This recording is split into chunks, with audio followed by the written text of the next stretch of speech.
Flash, Season 1, Episode 4, entitled Going Rogue.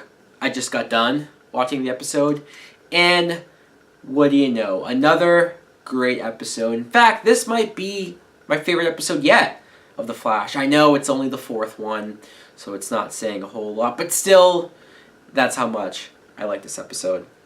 Let's talk about how it started, where we saw Barry Allen multitasking. I don't even know why I like that so much.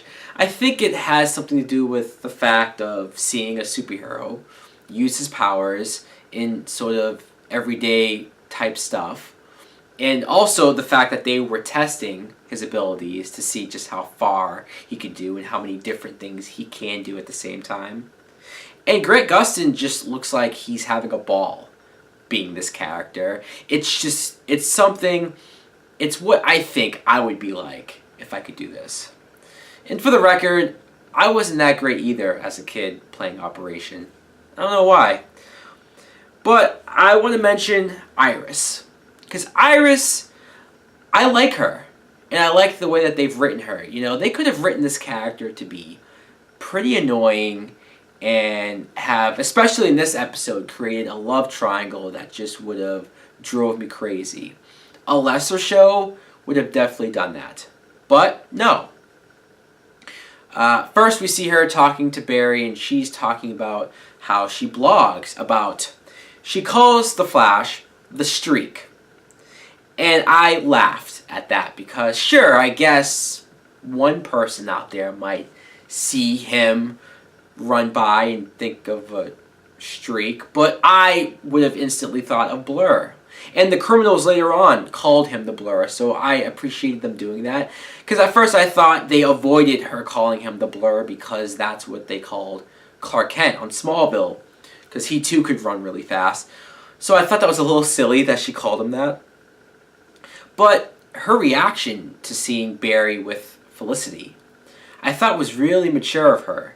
Sure, I don't know 100% for sure if she likes Barry like that.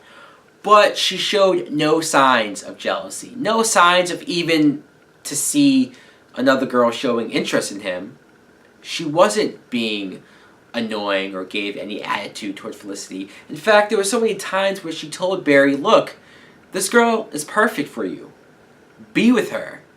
And I thought, wow, an actual lead female love interest in a superhero situation that isn't jealous and that is this likable, this girl might be perfect.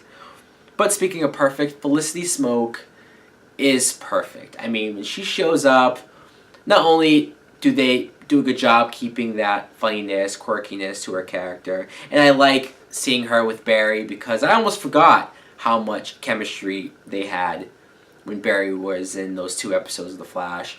And I like seeing them together. I wouldn't have mind if they dated for a period. And I liked how Barry was a little cocky, trying to show off his powers in front of her to impress her. Totally, again, something I would do. And I like that she, like her first thing almost was to ask all of these questions about Barry and his powers and like, you know, what would happen to him if he runs too fast? Can he disintegrate? Does he age rapidly? Like all these questions that I didn't think of yet, but I probably would have thought of that too, just thinking of how this all works. But I should probably talk about the main villain, played by Wentworth Miller. He plays Captain Cold. And you know what? This is the first villain that we have on this episode who doesn't have superpowers. He wasn't affected by that lab lightning experiment. He's just a criminal who got this freeze gun. And, you know, at first he was a little generic. I mean, there wasn't a whole lot special to him. The actor, I know he was on Prison Break, but I never watched that show. It wasn't until when he saw what the Flash could do and he wanted to test him. And he started attempting to freeze people in that theater. And it was testing how fast Barry could go to save them. And when Barry wasn't fast enough to save the one guy, and the guy died, That's when I liked the character or the villain as a threat, because he immediately saw the Flash's weakness, that he cared for people to save them.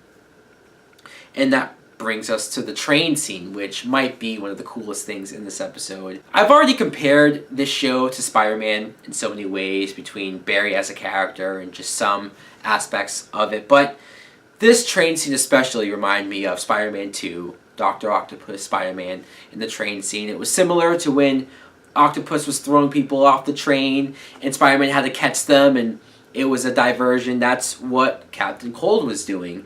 He was using Barry's weakness to try to escape.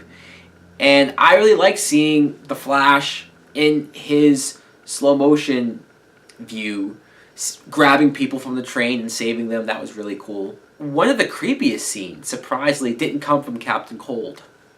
It came from Harrison Wells.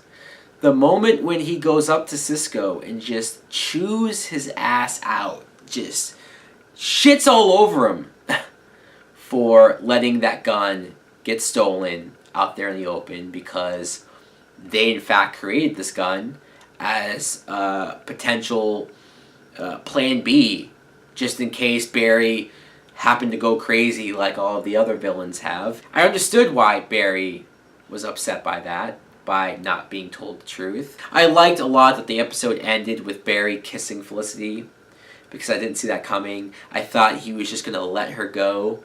How do you let a hot chick like Felicity go without at least attempting to kiss her? And he did. She kissed him back. I like that they had a moment of basically admitting out loud that they both like people that they can't have. Hell, Barry even said he could tell that she likes Oliver, is in love with Oliver. So I like that that carried over. All in all, this was a great episode. I can't complain about anything. I'm really, really loving The Flash. So guys, let me know in the comments below if you saw this episode too. What did you think of it? Thanks for watching. Like and subscribe. Later!